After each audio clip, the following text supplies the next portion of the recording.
음식을 왜 먹나요? 영양소를 만들어서 에너지화해서 건강하게 살려고 드시는 거잖아요. 근데 이때 우리가 또 제일 중요한 포인트가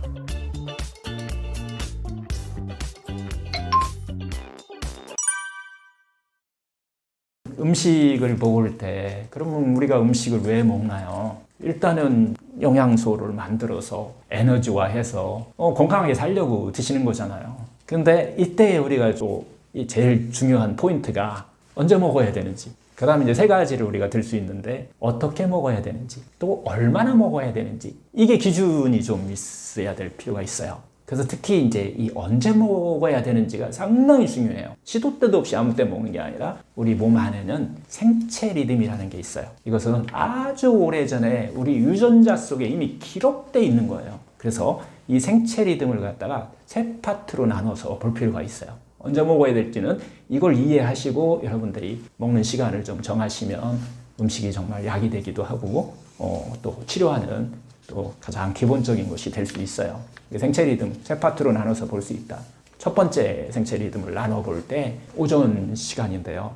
새벽 4시부터 정오 12시까지 이때의 생체 리듬은 생체에서 뭐 하느냐 하면 이때는 배설의 시간이에요. 대변 새벽에 아침에 많이 보시게 되는데 이게 자연현상이에요. 그래서 배설을 하는 시간이고 쉽게 얘기하면 우리 몸 안에 있는 100조 개의 세포가 이 청소하는 시간이다, 이렇게 이해를 하시면 될 것 같아요. 이거에 따라서 우리 호르몬, 신경계가 같이 연결되어 있다는 거예요. 그래서 오전 4시 기상을 하신다든가 하면은 아침에 일어나면은 제일 우리가 먼저 호르몬이 분비가 되기 시작하는 것이 콜티솔 호르몬이라고 하는 이런 호르몬이 나오면서 이제 스트레스에 대항하기 위한 이런 호르몬들이 자연스럽게 다 나오게 돼 있다는 거죠. 6시에서 한 9시 정도 이때 되면은 우리 생체 리듬상 혈압이 가장 올라가는 시간이에요. 혈압이 가장 빠르게 상승하는 시간이에요.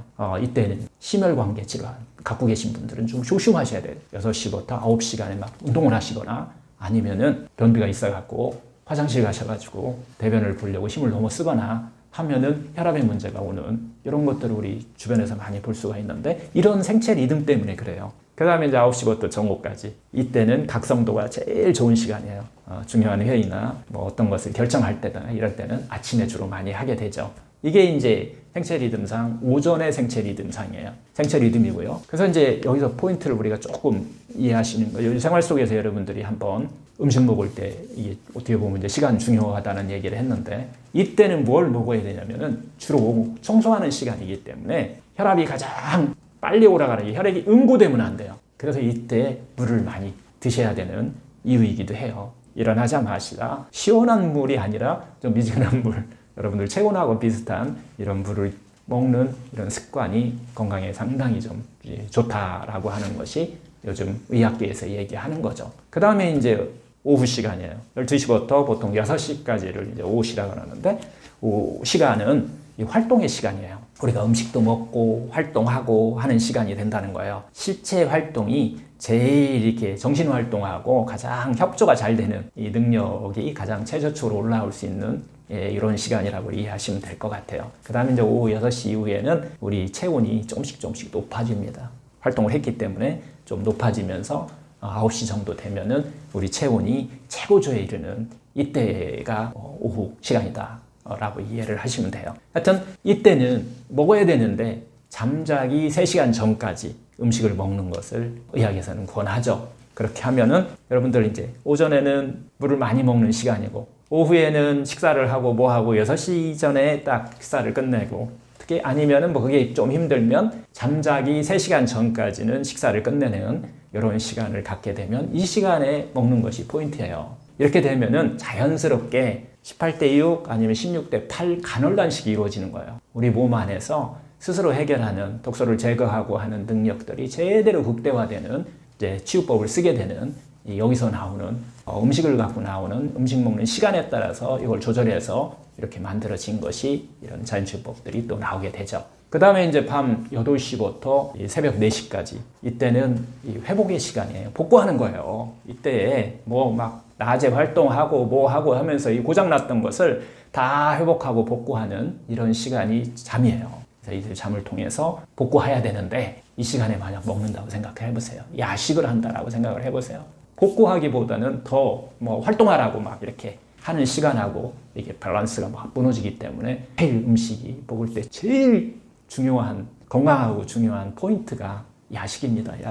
야식이 들어가서 장기간 하게 되면 아마 한두 번 하시는 거 괜찮아요. 조금 하시는 것도 다 능력이 있어요. 하지만 그게 과하게 되면은 하나의 독이기 때문에 음식 먹는 시간 상당히 중요한데, 특히 야식하지 않는 거, 이게 상당히 중요하다라고 하는 것을 볼 수가 있어요. 12시부터 새벽 3시까지 이 시간에는 멜라토닌 호르몬이 가장 분비가 최고조로 이루어지는 거예요. 잠을 통해서 정말 쉼과 함께 우리 몸을 전체적으로 복구하는 이런 시간이기 때문에 이 시간에 뭘 먹는 것을 조금 조심하시는 것이 중요하다라고 이렇게 말씀드릴 수 있고요. 이 생체 리듬에 대해서는 이게 자연치유의학에서 이게 사실 1938년도 올 거예요. 아마 니시가쪼즈라고 하는 분이 자연치유 건강법을 발표하면서 이때 얘기가 나와요. 그 뒤에 이제 많은 책들에서 다이어트 불변의 법칙인가요? 뭐 그 책도 여러분들 많이 자연치유 하시는 분들이 보는 걸로 알고 있는데, 여기서도 이제 그 얘기가 집중적으로 이렇게 나와 있어요. 그러다가 2017년 얼마 안 됐죠? 미국의 과학자 3명에 의해서 이 생체 리듬이 정말 우리 몸에서 눈으로 볼 수 있는 이게 있다. 이 기전이 있다라고 하는 것을 밝혀내요. 그러면서 노벨의학상을 타는 거예요. 그래서 2017년에 노벨의학상을 타면서 이게 이제 정설로, 의학의 정설로 이렇게 만들어지는 거죠. 생체 리듬에 따라서 음식도 마찬가지로 먹는 시간이 정말 중요하다. 그래서 다시 정리하면 아침에는 수분을 많이 먹는 시간, 그 다음에 점심부터 잘 먹고 잘 활동하는 거, 이 시간은 이제 오후에 그렇게 하시면 되고, 저녁에는 야식을 좀 덜 드신다. 이게 건강으로 가는 가장 중요한 포인트다. 할 수 있다면 뭐 16대 8이나 18대 6의 간헐 단식을 통해서 우리 몸의 독소를 스스로 해결할 수 있는 능력을 키우시면 제일 좋지만, 그렇지 못하다라고 하시면은 양을 줄이시든지 이렇게 좀 조절해서 균형을 맞출 수 있도록 이런 생활의 지혜가 필요하지 않나, 이런 생각이 듭니다. 해외 쪽에서는 통합의학이라고 하는 개념으로 접근을 하고 있어요. 작년 이제 겨울 연말에 유럽에 있는 통합의학 하는 병원을 연수를 갔다 왔어요. 이제 같이 이제 의사들, 한의사들 이렇게 같이 모여갖고 10명이 갔다 왔는데요. 거기 가보니까 이게 체계가 이미 잡혀 있어요. 특히 이제 독일하고 제가 이제 스위스를 갔다 왔는데, 그 두 쪽에 특히 독일의학이 이 자연치유의학하고 자연스럽게 이게 접목이 돼 있어요. 그래서 그것을 그쪽에서는 의학적으로 접근을 하고 있으니까 그걸 통합의학이다라고 하는데, 나트병 환자를 치료할 때 이렇게 치료를 해요.